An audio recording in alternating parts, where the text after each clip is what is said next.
Okay, ito po ang sa akin na delikadong sign to, early sign. Pag ilang oras na kayo hindi umiihi, 4 hours na hindi umiihi, medyo kabado na nga ako pag 4 hours. Ito po, pag 8 hours na kayo hindi umiihi, medyo delikado na po yan. Dapat talaga isipin natin bakit oliguria na tawag dyan. Kasi sa isang araw, dapat ang dami ng ihi natin, mga 4 hanggang 6 na baso na ihi ang lumalabas. So, pag within 24 hours, kung ang ihi mo ay 1 baso o 2 baso lang, tawag namin dyan medically, oliguria. Kulang ka na sa ihi. Lalo na pag 8 hours hindi umiihi, mainit ang panahon. Pag ako, i-check na agad, inuman na ng tubig kasi pwedeng kidney failure na yan. Pag kidney failure, diretso na po sa dialysis yan. Tawag dito, acute kidney failure. Sira agad ang kidneys. Dati, ang tinuturo ko sa inyo, chronic kidney failure, yung dahan-dahan tataas ang creatinine, kumain ng mga chichirya, maaalat, high blood, ilang taon, bago magda-dialysis. Ito, iba. Hindi lang uminom ng tubig, 24 hours lang na dehydrate, shutdown agad ang kidneys. Kidney failure agad. Kaya, pag matagal na hindi umiihi, si tatay, si nanay, yung anak natin, yung mga bata, lalo na mga senior, delikado. Okay?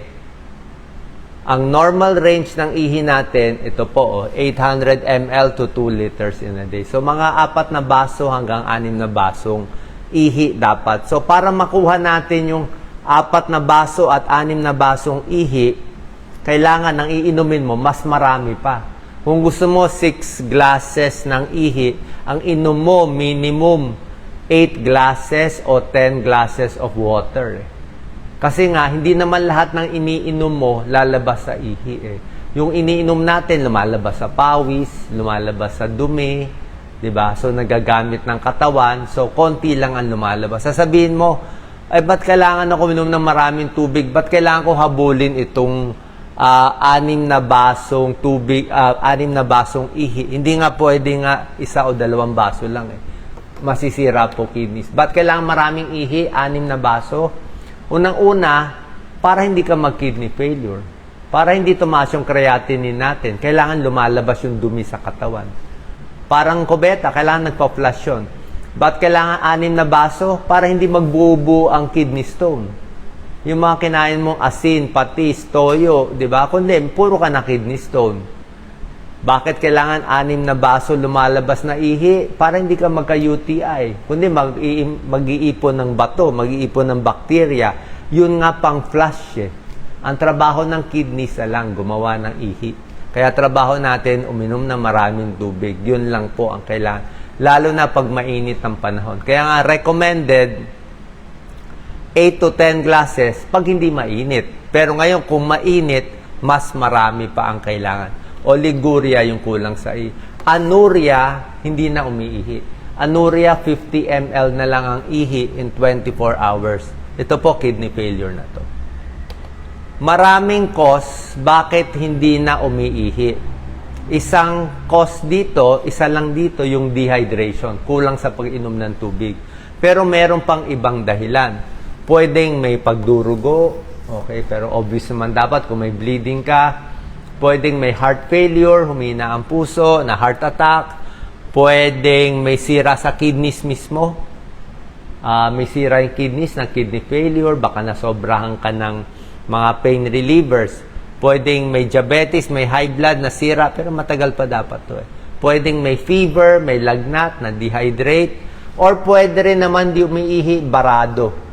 Baka may kidney stones, baka malaki yung prostate, barado, baka may bukol, nakabara, o baka may infection, possible din yon. Pero kung ano man ang cause dito, usually, pag hindi umiihi na matagal, pupunta kayo sa emergency room. Walang choice 8 hours, 12 hours, punta agad sa emergency room. Sa pagpunta sa emergency room, ano gagawin ng doktor? Usually, bibigyan kayo ng swero. Lalagyan kayo siguro ng 3 baso o 4, almost 1 liter, 4 na basong tubig, ilo-load ka, baka ganun karami. So, tubig din bibigay sa'yo. titingnan kung iihi ka. Kasi pag umihi ka, baka dehydrated lang. Okay? Pag hindi umihi, iisip tayo na ibang cause. Or pag hindi umihi, dehydrated ka, nasira na yung kidneys. Kasi nga na-dehydrated, tinuyo mo yung kidneys natuyuan siya eh. Yan o, pre-renal o, kumulubot siya eh, natuyo eh. Gaano karaming tubig for first aid? Ito, pag okay ang kulay ng ihi mo, very light, light yellow, well hydrated ka. Pag medyo yellow na, o medyo a little dark yellow na, drink 1 glass of water agad sa basong tubig. Pag kulay orange na, parang amber, orange na matingkad, 2 baso agad iinumin mo. Ayan o, 2 glasses, asap.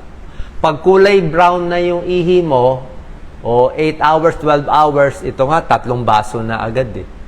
Okay? So, pero ito, pinakamaganda pa-check pa rin syempre sa doktor. Pero ang point is, hinahabol natin, lalo na kung construction worker, exposed ka sa init. Iba na kasi yung water requirement pag mainit ang panahon. Marami na namamatay sa heat stroke.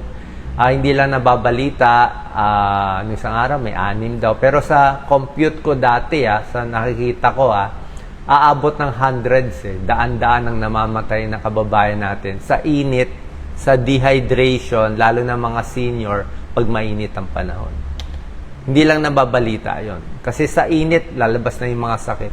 Ano signs na dehydrated na kayo? Ayan, tuyong-tuyo na siya, tuyo na ang labi, tuyo na masakit ang ulo, headache, usually dehydration din yan, fatigue, pagod, dry skin, dry yung dila, tapos yung ihi, very dark colored. Ayan, mabilis. Pag sa mga sanggol, sa mga bata, yung diaper hindi na nababasa. Okay? Tapos pag umiiyak yung bata, wala nang luha, dehydrated. Dila ng bata, tuyong-tuyo. Tapos yung bunbunan, nakalubog, dehydrated siya. Pwede ring ma-dehydrate ang bata. Ayan, dehydration. Sa init. Maraming cause. Pero ito yung common. Lalo na kung dati nang may sira ang kidneys mo. Kung dati na may sira, may high blood, may diabetes ka, hindi mo nakokontrol, tapos na-dehydrate pa, mapupush ka sa kidney failure.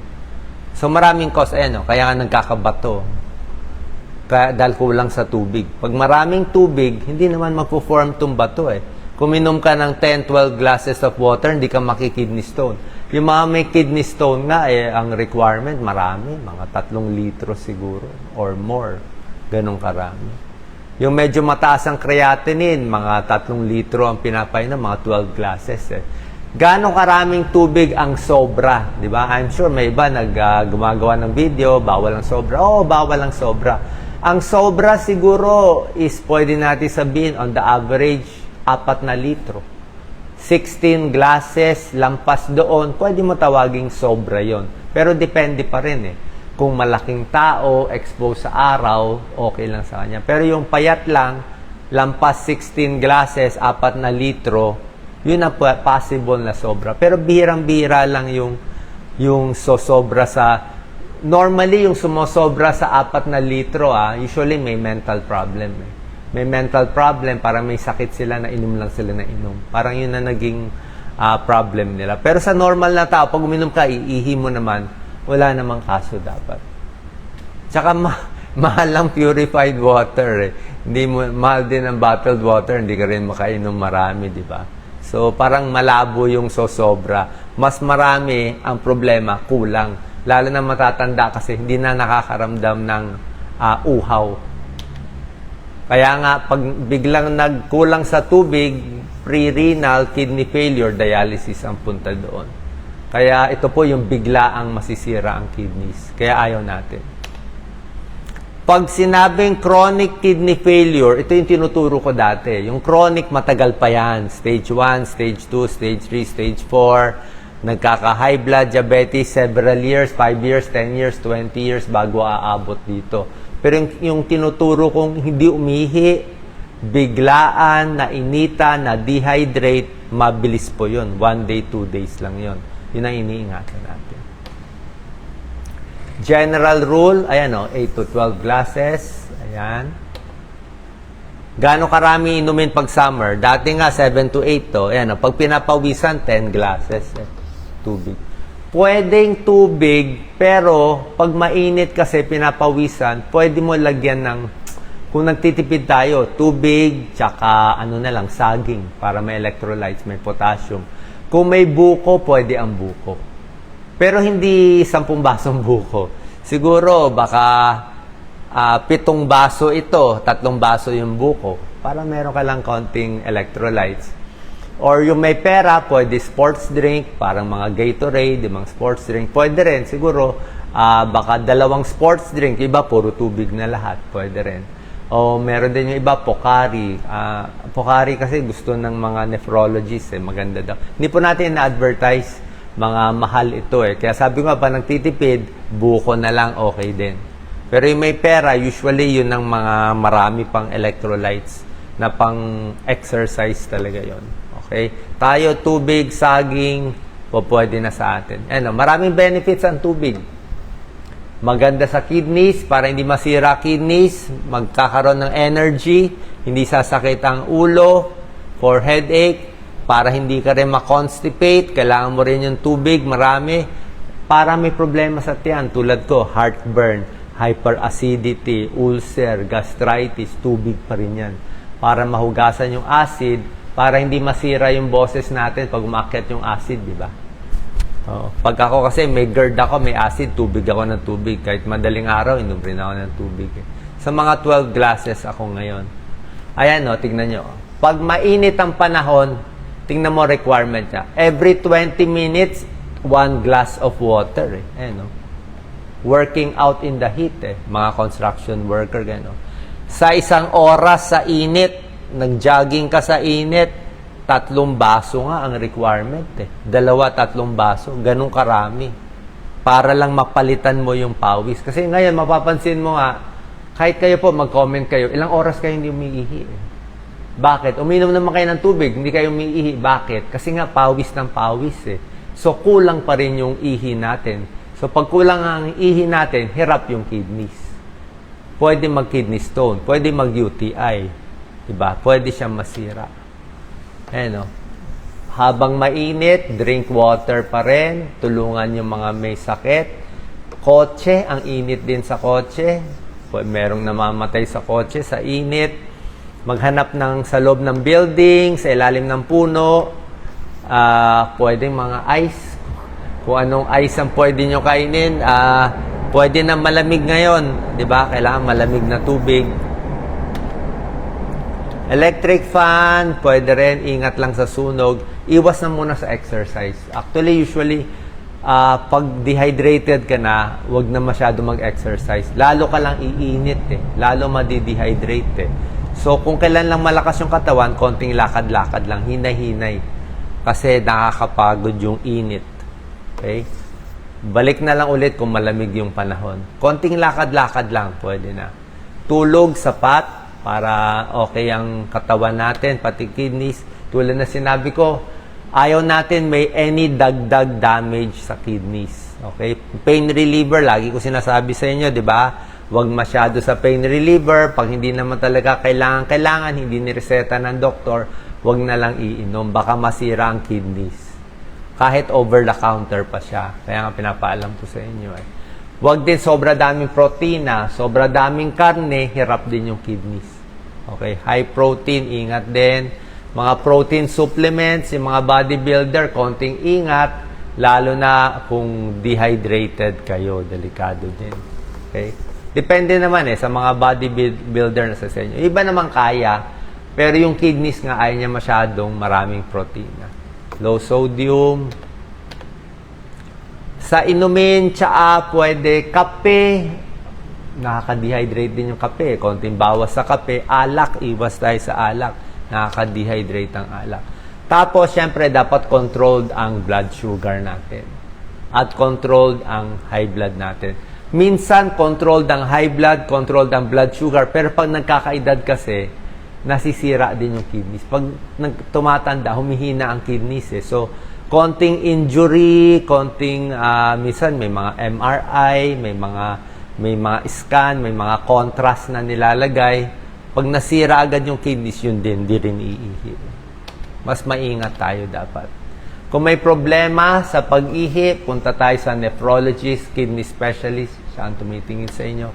Final tips para alagaan ng kidneys: avoid alcohol, avoid smoking, gamutin ng high blood, diabetes. Ito, uminom ng maraming tubig. Tulad ng sinabi ko, tubig, pwedeng sabaw, pwedeng pakwan, pwedeng melon, pwedeng buko. So, merong konti rin. Merong konting mga electrolytes, meron din konting water para makaihi tayo at least 4 na baso hanggang 6 na basong ihi dapat lumalabas everyday para maganda yung kondisyon ng ating kidneys. Okay? Ang daming may kidney failure sa Pilipinas.